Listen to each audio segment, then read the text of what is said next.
You are listening to the Pimp Your Brilliance podcast, and this is episode number 41.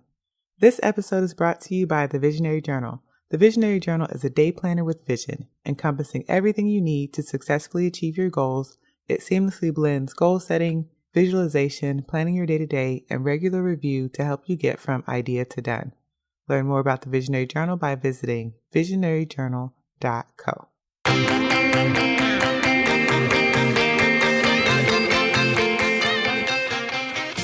Welcome to the Pimp Your Brilliance podcast with Monique Malcolm, a show about creative people leveraging their brilliance to create their own opportunities. I aim to show you what's really possible when you shut down the chorus of fear and lean into your genius zone. You can learn more about this show and subscribe for updates by visiting keepchasingthestars.com/podcast. Hey Star Chasers, welcome back to another episode of Pimp Your Brilliance. I am your host, Monique Malcolm, and the Pimp Your Brilliance podcast is a show for side hustlers and creative entrepreneurs. My goal is to push back the limits of what you think is possible when it comes to making money through your passions and creative work. And I really want to teach you how to leverage your ideas and create your own opportunities. And I do that every single week by interviewing amazing creative entrepreneurs. And then I hop on the show solo and share bits of my own journey as well as actionable strategies that you can try out yourself. This week, I have another interview for you, but before I do that, I want to give you guys a little bit of a reminder that reviews and episode downloads are the currency of podcasting.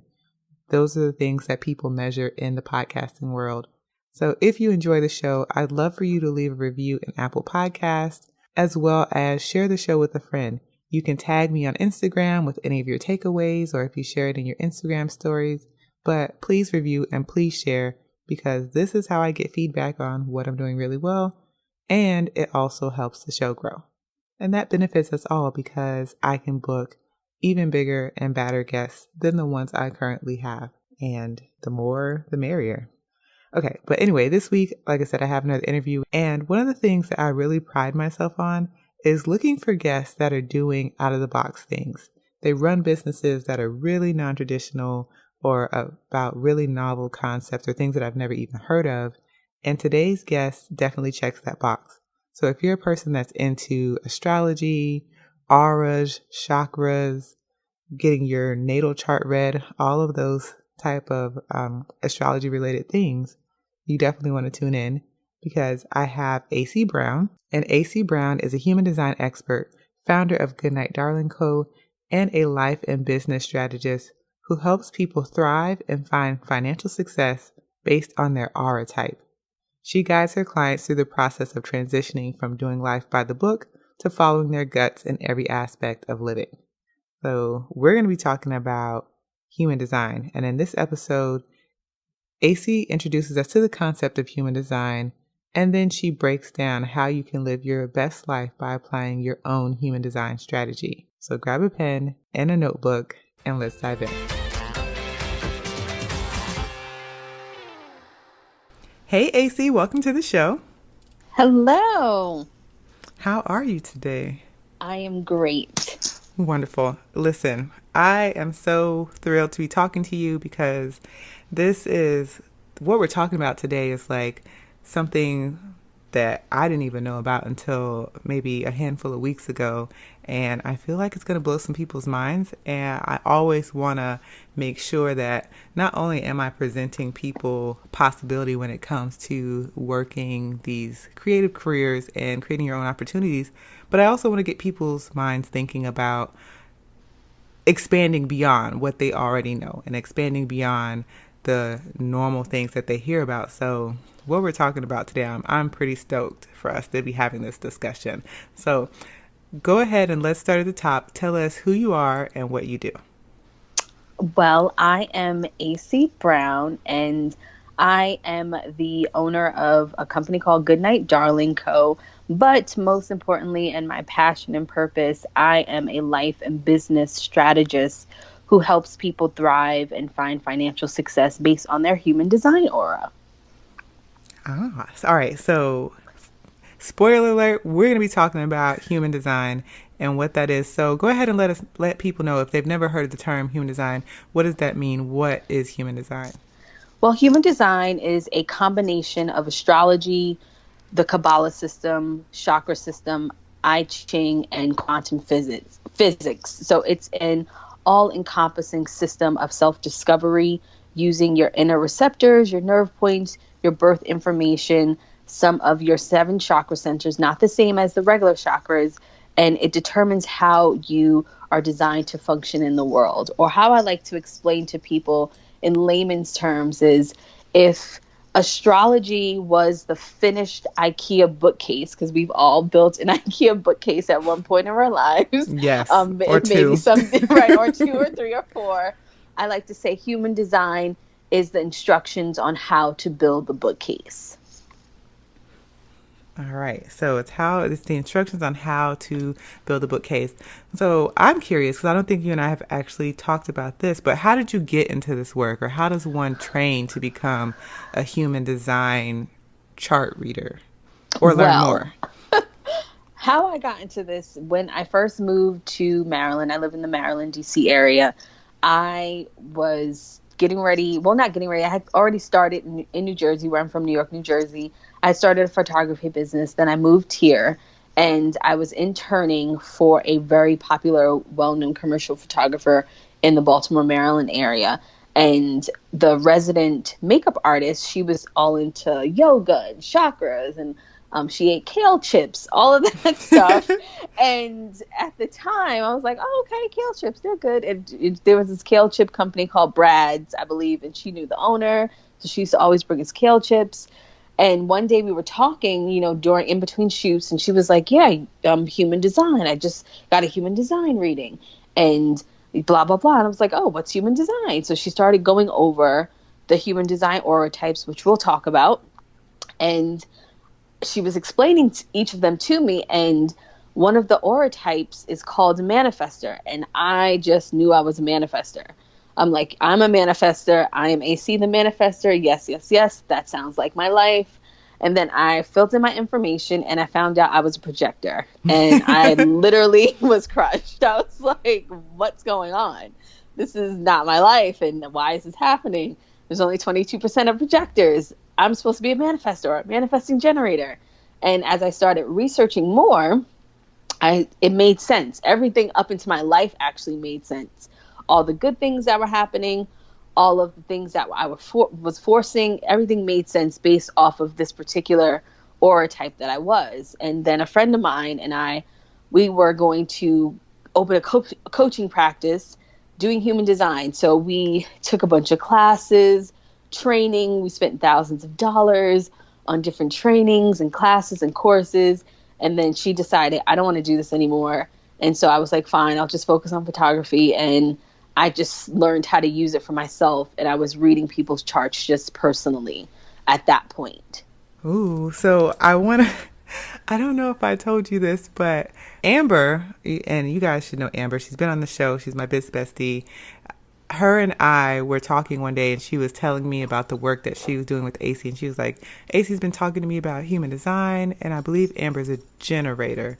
And yeah, so she's a pure generator. She's a generator. So she was like, I really feel like you should know about this too. And she was reading me the description for a generator, and she was like, I think you might be a generator because that sounds like you. And I was like, yeah, that sounds like you. But then whatever page she was on, she started reading about the manifester. And I was like, but I feel like that one sounds like me too. And I was like, is there like a combination? And she was like, actually, yes, there's a manifesting generator. And I was like, oh, I feel like that could be my thing. Like both of those just sound really, really close to how I operate. And so Amber was like, you should fill out a chart and submit your information and see what your chart says.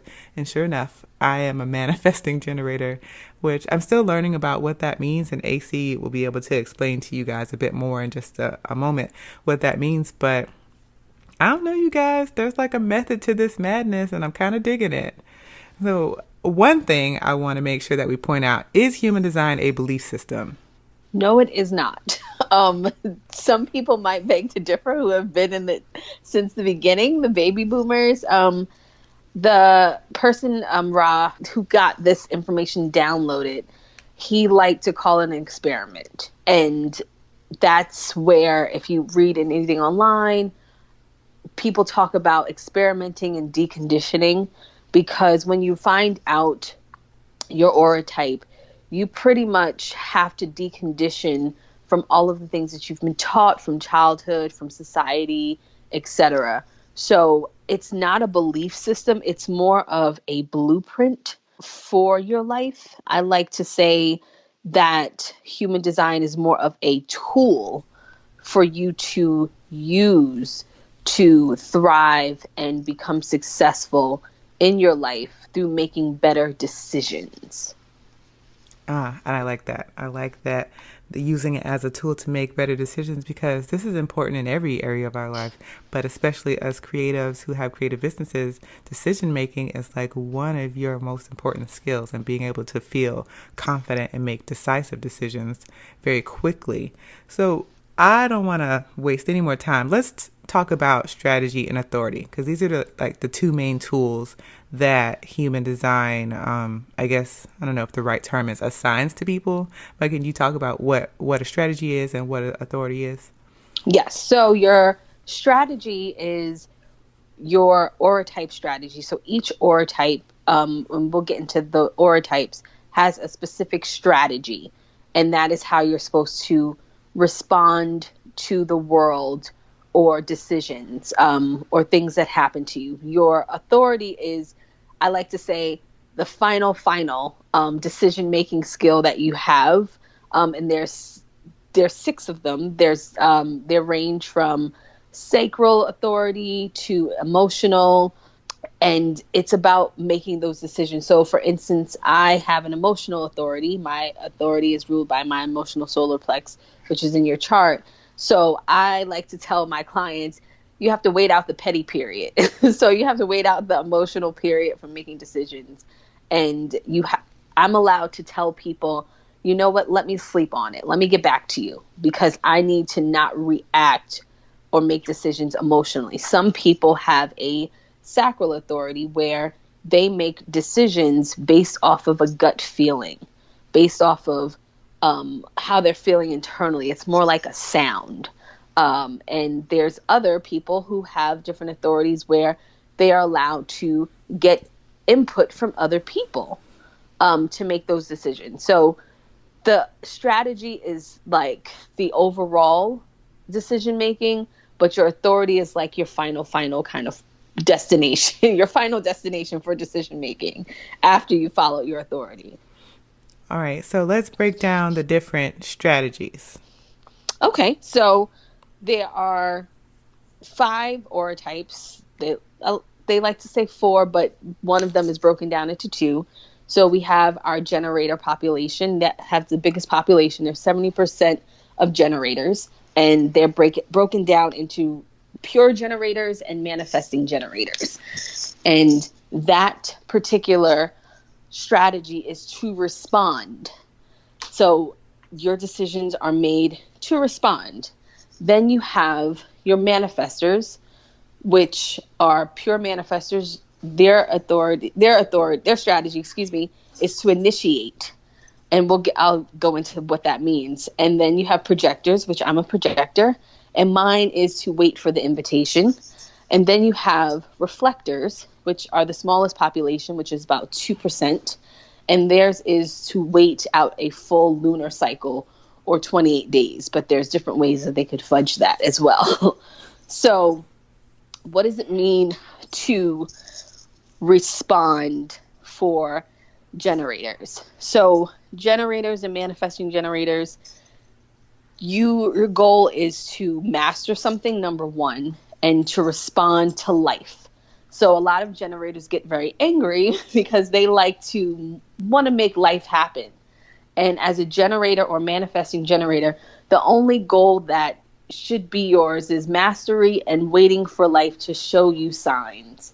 So I like to use the I need a vacation principle. And this is used a lot in human design, where you're working at a stressful job and you're like, oh, I'm so tired, I'm so stressed, I need a vacation. And then you say that out loud or internally. And then the next day you're driving down the block and you see a sign, half price fares to Bahamas. Or you go to the doctor and then your doctor says, oh my gosh, you're so stressed, you need a vacation. That would be responding to life, something that is an external response, something that shows up for you externally. Does that make sense to you? Yes. And you're okay, good. And I'm sure it makes sense to your listeners too. So the next would be projectors. Projectors, our strategy is to wait for the invitation. So what does that mean? I like to use the water cooler kind of speak. Say we're talking about at the water cooler, the Real Housewives of Atlanta. I like to use that because people talk about reality TV at work and everybody's in a huddle and they're saying, oh, Nene did this or Nene did that. And my invitation would be, hey, AC, what do you think? What did you think about last night's episode? That would be an invitation for me to speak. It comes down to that. But the cool thing for projectors is while we're waiting for invitations, we're allowed to follow our bliss. So do things that make us happy while we're waiting for those big invitations. And the big invitations really are career, work, marriage, love, moving, those type of things. But everything is to wait for an invitation. And then you have the creme de la creme of human design, which are the manifestors. They are the only aura type that gets to initiate. So that is their strategy, to initiate. They are allowed to just do it. They are the epitome of the Nike symbol. Just do it. They can just go ahead and do it. The problem with them is that because they can just initiate, some of the downsides for them, they don't not necessarily get permission from other people, but they don't inform people around them that they're just doing it. And that causes a little bit of frustration and bitterness for them. And then you have the reflectors, which are the smallest population. And reflectors, their strategy is to wait a 28-day lunar cycle before making decisions. And this is because one of the main things for reflectors is they need to be in the right work and live in the right place. And then after that, everything else in their life is pretty much, I don't want to say peachy keen, but it pretty much flows very well. And they're allowed to mirror other energies that are around them. So they have it the worst and the best at the same time. And then you mentioned manifesting generators being part of the generators, but don't they have kind of like a mixed strategy? Yes. So manifesting generators, the cool thing for them, and I always say that like I consider them the lucky ones out of the bunch, because they're, even though, yes, you still have to respond just like a generator, you can respond to internal feelings. So if you get a internal hunch to act on something, and like we've talked about, you being a manifesting generator, you can act on that. You also have the ability to initiate visually and initiate verbally, really putting it out there to the universe. Like, hey, I want this, this, this, and that to happen. A lot of the manifesting generators who I coach and work with, they are the best visualizers and manifestors that I know, as far as if you want to compare it to the law of attraction.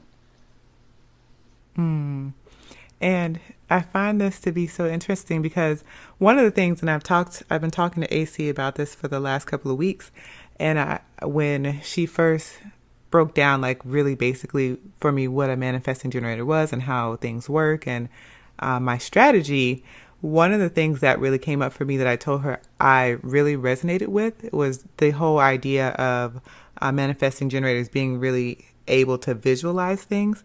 And this is one of those things that I feel like it's really difficult for me to explain to people. When someone asks me like what my creative process is or how I'm able to create so many things and get them out there and do it so fast, I always feel a little bit of hesitation because I always feel like, well, this person gonna think I'm crazy, because the honest truth is that I cannot create anything until I can see a mental picture of it. So a lot of times when I get an idea, the way that it works for me is I get an idea, I write it down on paper, whatever initial thoughts about it came down. I'll brainstorm a little bit, but I'll sit on it for days and continue to turn this idea over in my mind and break it down until I see a mental picture of what that thing looks like. And then I can create it. And that's why I can create it so fast, because I already know what it looks like. And Yes. I told Aycee, I was like, this makes me feel so less crazy, because I always feel like if I try to explain this to somebody, they're just going to be like, man, that girl's crazy as hell. Like, I don't even know why I asked her, Well, that's because the her difference response is between crazy.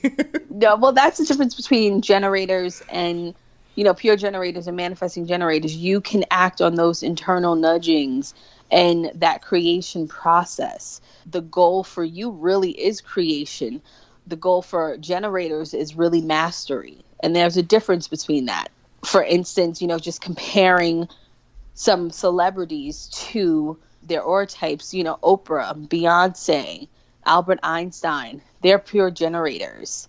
Hillary Clinton, Clint Eastwood, Mahatma Gandhi, they're manifesting generators. As far as projectors are concerned, Gayle King, Obama, Mary Kay Ash, they're projectors. And as far as manifestors, we have, I like to, Adolf Hitler's manifester, but I have a good theory behind that. And I talk about that in my group that I have about Adolf Hitler. And yes, what he did was wrong, but he's the pure epitome of a manifester and the power that they have.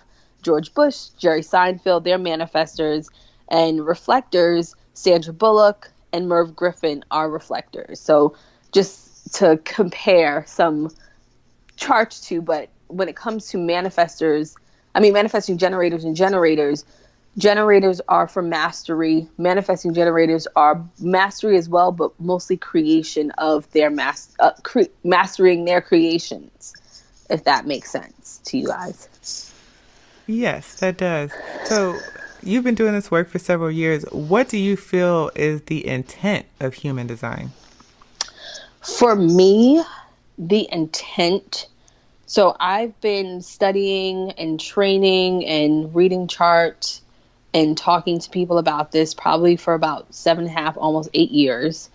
The intent for me always comes down to life's timing and decision-making skills. That is probably the most thing that pops up, is trusting the universe and the timing and making the correct decisions to propel you forward to stay in line with your purpose and your destiny. So that's really what it comes down to. Because you can get sidetracked and all sorts of things can happen, but when it comes down to it, are you following your strategy and authority when it comes to making decisions? And if you are, then not everything is all good and just, fine, but you have more of a plan, more of a strategy for your life and the things that you want to do. And how do you feel your work through human design has impacted your life? Oh, it's helped me immense. It's helped me, like I said, before I found out about it, I was at a crossroads in my life where I was honestly kind of perplexed at what was going on. And that's odd for me because I'm a go-getter, I'm ambitious, I'm a creator, and I always had, a side business, or I was always creating something. And sometimes things wouldn't work and sometimes they would. And when I found out about my aura type, everything literally clicked. I went back and looked on my life for all of the things that were invitations. And I'm like, oh, that's why that worked, or that's why that didn't work. And recently with my company, Goodnight Darling, I use human design with that, just for the simple fact that everyone always asks me about, some of the opportunities that I have.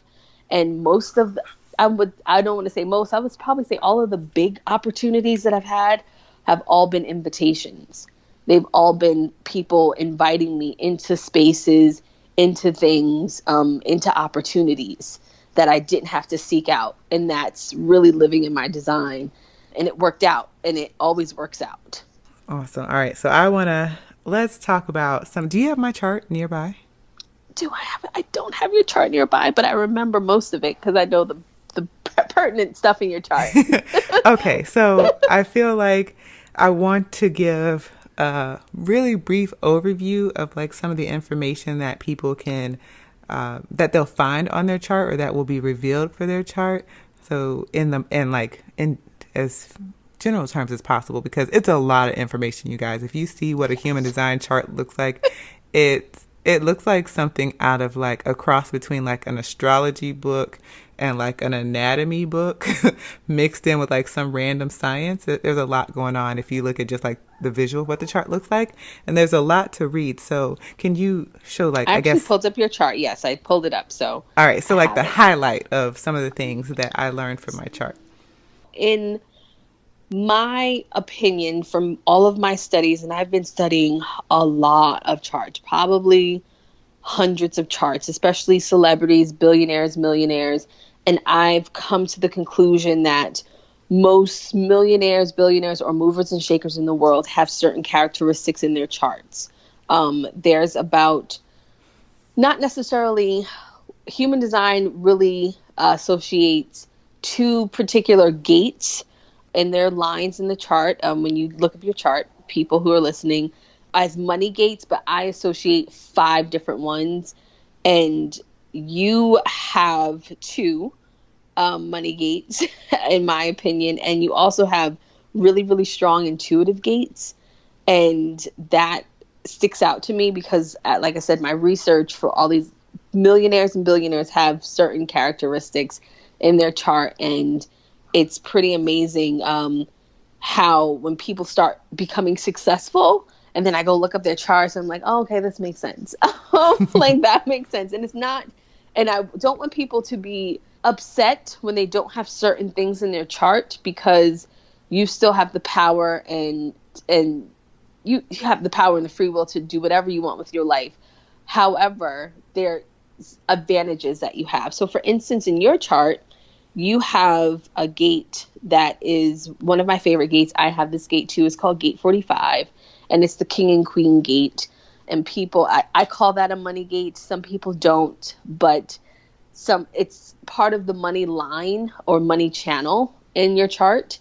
And it's the King and Queen gate is someone who is able to get resources for the community or for the collective. And as you know, a king and queen, they rule. So that comes with a high kind of, prestige of ruling. And that shows up for you in your life with your creativity stuff. You also have Gate 57 and Gate 44.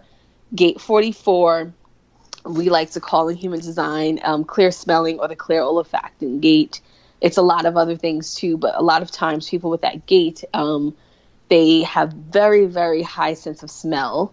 Sometimes they can even smell people who are pregnant, but they can smell when it rains. They can smell the different energy in the room.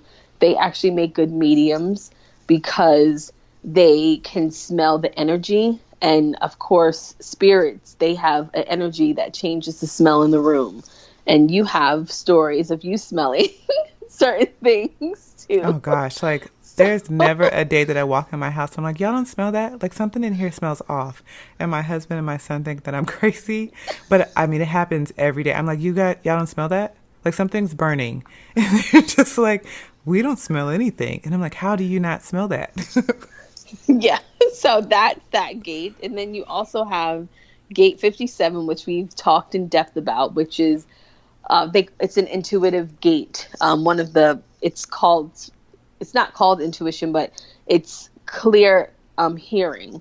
It's a clear audience gate, and people who have that usually can hear spirit guides, hear dead people, hear voices, and we've had that talk too, and that shows it very strong for you in your chart. And then you have some other factors, which in human design, each of the centers, they're either undefined or defined. And when a center is undefined, it's white.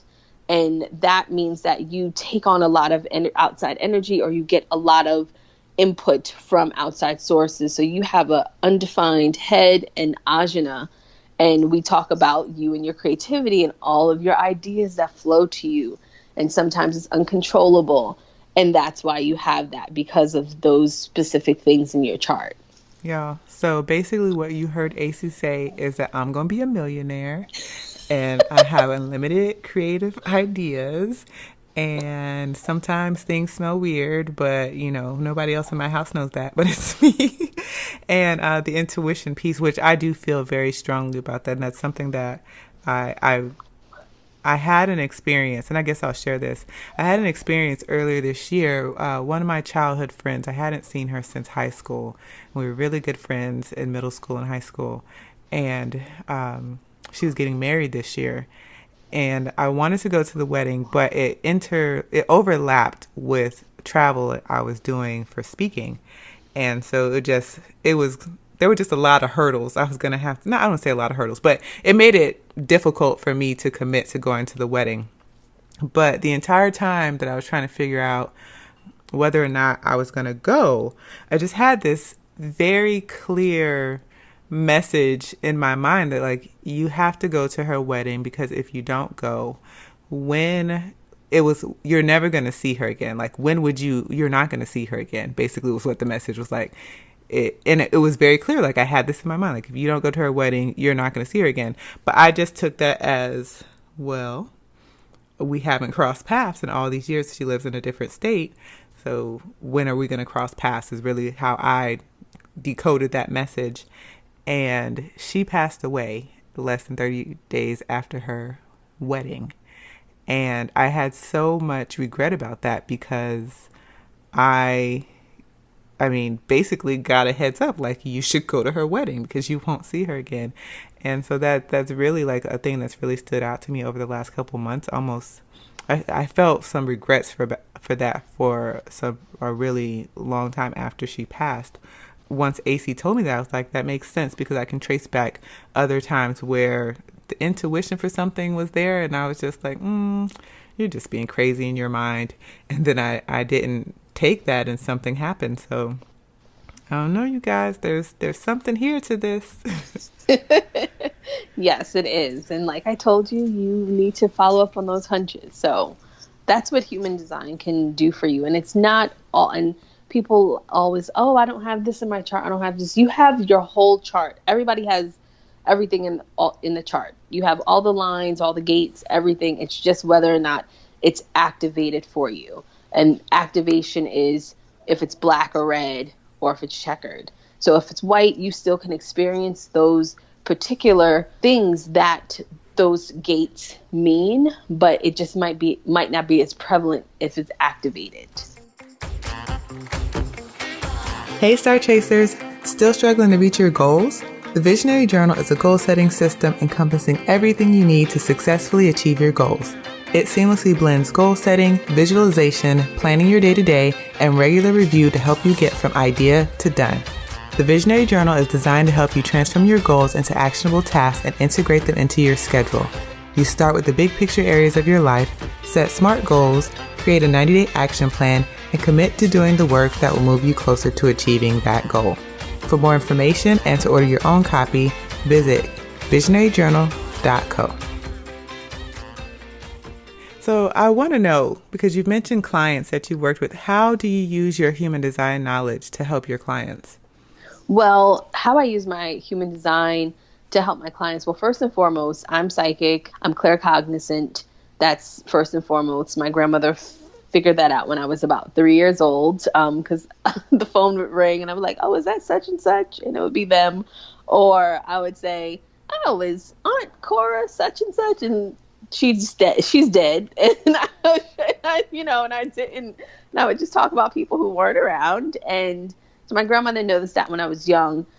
So my intuition is definitely helps me, especially in business, with knowing what to do. I've always had a keen insight for having, I like to say, especially because I'm a projector, and my goal on this earth is to guide and direct other people's energies. And I like to say, as a projector, with my intuitive skills, I'm like the panoramic camera at a football field, the one that goes back and forth the football field. I can see all the angles and things that something maybe the coach might not see or the players might not see, but because I'm going back and forth, I can see a lot of things. So I utilize my intuitive skills, and also I have my MBA in marketing.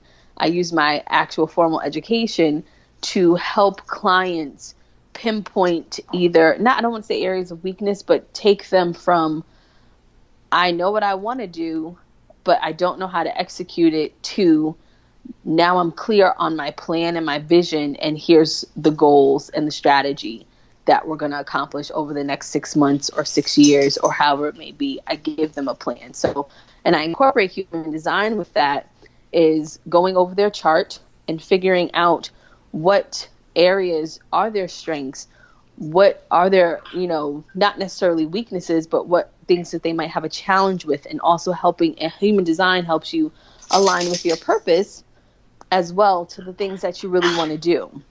So that's how I use human design along with my other skills to help my clients thrive and find financial success in their business or in life. Oh, I love that. So at this point, we haven't talked about, where do people, if somebody was curious about pulling their chart, where would they find that information?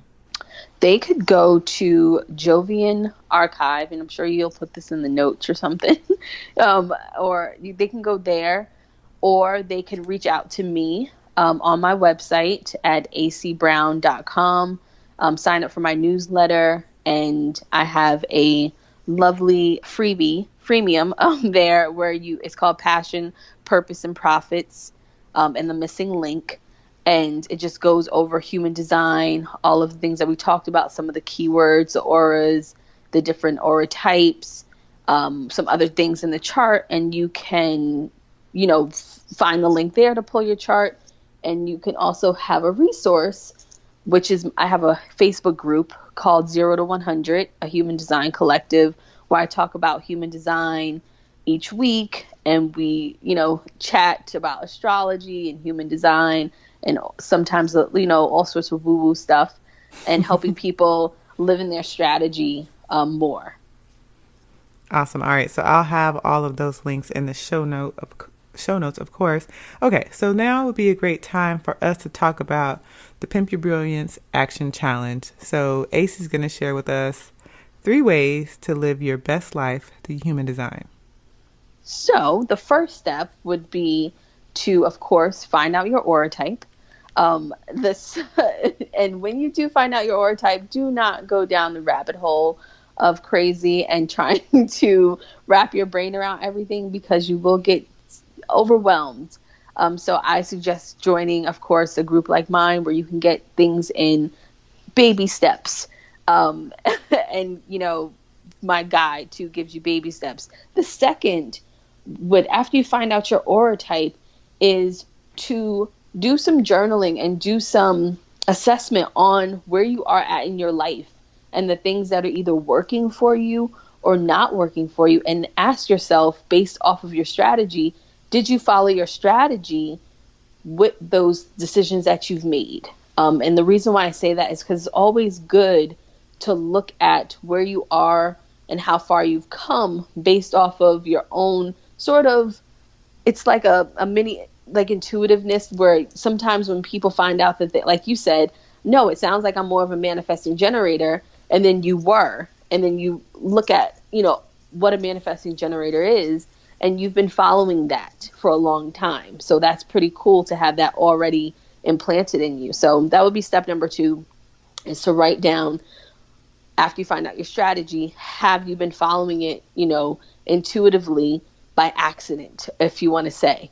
And then step number 3 would be, okay, now that you have this information, how can you move forward in making the right decisions? Because it's all about deconditioning from what you're used to.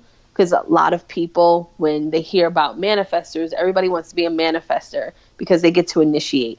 But if you look at your life, sometimes that might not be the best for you. And manifestors actually don't have it that great, to be honest with you, because they have a big missing piece when it comes to, they get to initiate a lot, but a lot of manifestors I know and clients that I've worked with, they have a lot of unfinished products and unfinished projects because they initiate so much. They need a strong team around them to execute the rest of it. See, initiating is great, but it says nothing about finishing. So that could be an issue.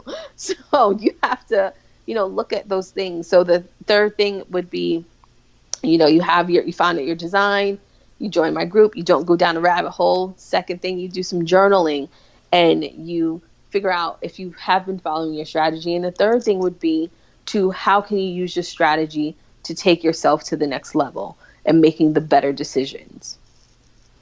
All right. So that was nice and concise. I love that. Okay. So before we wrap things up, I want to go back to this Beyonce thing. Okay. I should have asked you this earlier, but as I was like, wait, I want to know more about Beyonce and what's on her chart. Well, Beyonce is a pure generator, and being a pure generator, as I explained, it's about mastery.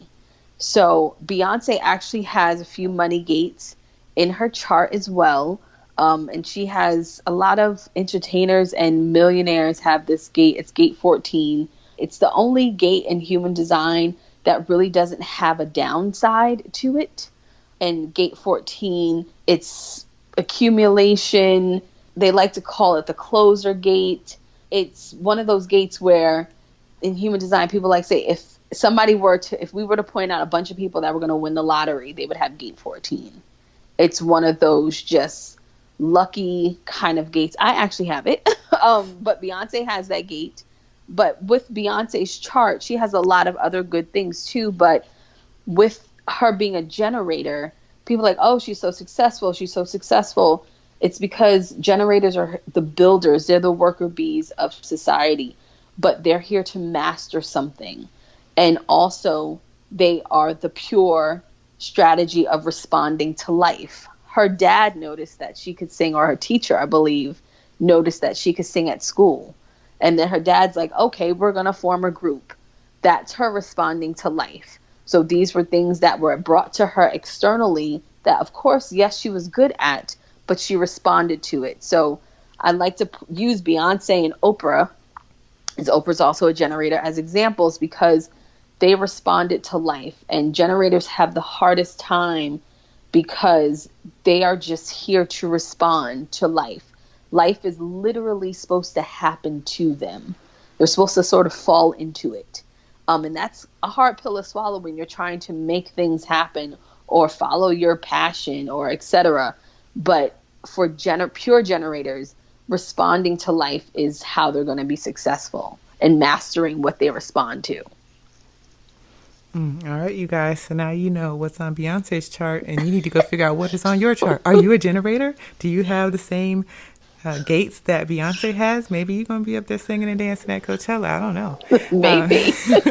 Or you can be like me, and I have a very similar chart to Osama bin Laden, but that's another. Even though he's a generator, me and him have a lot of the same gates in the same places, so it's very interesting. I'm going to go with the Beyonce chart. All right. And I love to ask about what you're reading. Are there any books, anything that you've read recently that we should know about? Yeah, I picked up again because I'm a big Marianne Williamson fan. So what was I reading? It's right on my side table, but it's The Divine Law of Compensation. The Law of Divine Compensation, which is a tiny book, but I always read that because Marianne just has like some of the best prayers in that book and all her books. So that book always just, when I need to be realigned and refocused, I just pick up that book. All right. And if people want to reach out or connect with you, where can they find you online? They can find me online on Instagram at Aycee Brown, also at aceebrown.com. And you can follow, on my group, which is, you can do a search for 0, like actually spelled out 2, and then 1 spelled out 100, and it comes up, and you can join the group. All right. Well, Aycee, thank you for coming on the show and sharing with us your knowledge about human design. I hope that everybody learned something new because I have been learning about this for the last couple of weeks, and I'm really fascinated with it. So thank you. Thank you for having me.